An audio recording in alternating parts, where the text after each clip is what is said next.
जय श्री कृष्णा। मैं ब्रजकिशोर चंद्र शास्त्री पुनः आप सभी को इस वीडियो को देखने के लिए बहुत बहुत धन्यवाद। मैं कुछ विषयों के साथ आपके साथ आज वार्ता करने के लिए उपस्थित हुआ हूं। मैं कुछ विषयों से आपसे बात करना चाहता हूं। हम सब जानते हैं कि इस देश का नाम भारत है। इसको पहले आर्यावर्त भी कहा जाता था। यह देश सनातनियों का पहले से ही रहा है। यहाँ पहले से ही जो है हमारे भगवान नारायण जो थे, भगवान आदि जितने भी हमारे संत हुए, वो सब लोगों ने एक बात स्पष्ट रूप से कहा था कि हम सभी को एक जैसा और एक रूप समझते हैं। संत तुलसी बाबा ने भी यही बात कहा था, सिया राम मैं सब जग जानी। और यहाँ कभी भी ब्राह्मण ने जातिवाद फैलाने का प्रयास नहीं किया। हम सदैव से मानव के कल्याण की चर्चा करते आ रहे हैं और आज भी कर रहे हैं। हमारे लिए सब एक हैं। हम जितने श्रद्धा के साथ रविदास को मानते हैं, उतने ही श्रद्धा दास के साथ हम नरोत्तम दास को मानते हैं।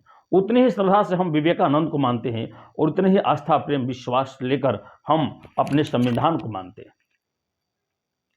हमारे मन में किसी के प्रति ईर्ष्या और द्वेष की भावना नहीं होती है, परंतु आज जहां भी आप मोबाइल खोलिए, टीवी खोलिए, वहां पर बस एक ही जात को, एक ही व्यक्ति को टारगेट किया जा रहा है। उसका नाम है ब्राह्मण। क्या ब्राह्मण ने आपका बिगाड़ा है? आप देख कर चलिए कि ब्राह्मण नाम सुनते ही लोगों के मन में ऐसी मानसिकता भरी जा रही है कि हमको ठगा जा रहा है। ब्राह्मण ही इसको ऐसे बनाए हैं, ऐसी कोई बात नहीं है। हम आपको बताएं, इस देश में सभी वर्गों का, सभी वर्णों का, सभी समुदायों का और सबका अधिकार उतना ही बनता है जितना हमारा और आपका है। परंतु किसी एक व्यक्ति को टारगेट करना ये कहां तक सही हो सकता है? आप एक भी ऐसे व्यक्ति का नाम नहीं बताते। क्या इस देश के अहम रूप से योगदान करने में ब्राह्मण का कोई हाथ नहीं है? क्या क्षत्रिय नहीं है? क्या वैश्य नहीं है? क्या शूद्र नहीं है? आप ना किसी क्षत्रिय का नाम लेते हो, ना किसी वैश्य का नाम लेते हो, ना किसी ब्राह्मण का नाम लेते हो। आपके मन में केवल अपनी राजनीतिक भावनाओं को लेकर चलने का जो कार्य बना हुआ है, ये कहीं भी सही नहीं है। और धर्म को कभी भी राजनीतिक वातावरण में लेकर नहीं जाना चाहिए और राजनीतिक माहौल में उसको नहीं होना चाहिए। मैं देश के तमाम प्रबुद्ध बुद्धिजीवी लोगों से पूछना चाहता हूं और कहना चाहता हूं कि आज जिस प्रकार से रामचरितमानस का अपमान हो रहा है, जिस प्रकार से संतों का अपमान हो रहा है, जिस प्रकार से शरणों का अपमान हो रहा है, क्या वैसे आप और भी देश में और भी किन्हीं ग्रंथों पर जाकर ऐसा कर सकते हो? क्या आप कुरान की पुस्तकें फाड़कर जला सकते हो? आप कदाचित ऐसे नहीं कर सकते।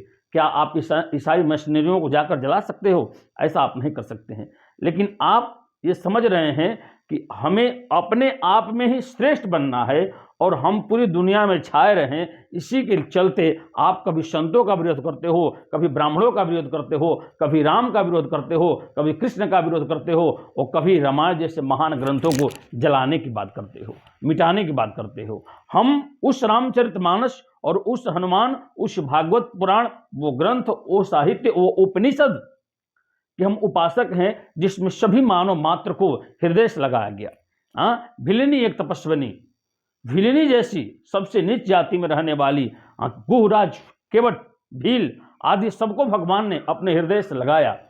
कुब्जा को भगवान ने अपने हृदय से लगाया हो। देखिए, परमात्मा के नज़र में कोई ऊंच नीच जाति पाति नहीं होता है और यही बात संतों के नज़र में भी होता है और ब्राह्मण भी उसी बात को कहता है। परंतु आप लोग अपने वोट बैंक के चलते अलग अलग मानसिकता बनाकर समाज को तोड़ने का प्रयास कर रहे हो। मैं सबसे एक बात कहूंगा कि धर्म में और संतों पर, भगवान पर किसी भी तरह का किसी को कोई कटाक्ष करने का अधिकार नहीं है। ना हमें है, ना आपको है। तो जितनी सहजता के साथ हम आपसे बात कर रहे हैं, उतने ही परस्पर प्रेम के साथ आपको भी हमसे बात करना चाहिए था। परंतु आप लोग किसी को ऐसे शब्दों का प्रयोग कर रहे हो जो कहने में भी शर्म लगता है। देखिए, मानवता का सबसे बड़ा चीज क्या है कि भगवान ने हम लोगों के लिए यही ना कहा है कि हम सब मनुष्य एक हैं और हम उसी परमात्मा के अंश हैं। हमारा कार्य अलग अलग बांटा गया है।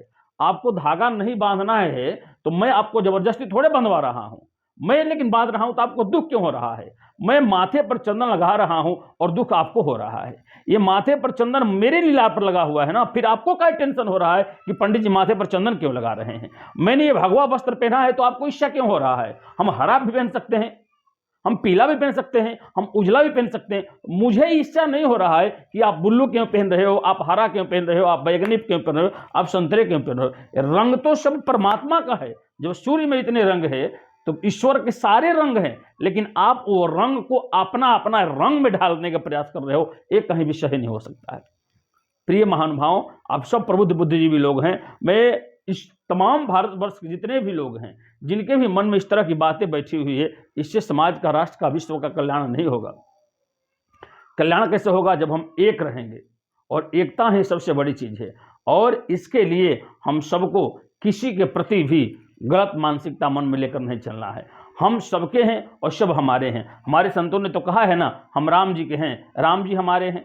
वो तो नहीं कहने कि राम जी बाबू साहब के हैं तो राम जादव जी के हैं तो राम पंडित जी के हैं ना, ऐसा तो किसी ने नहीं कहा।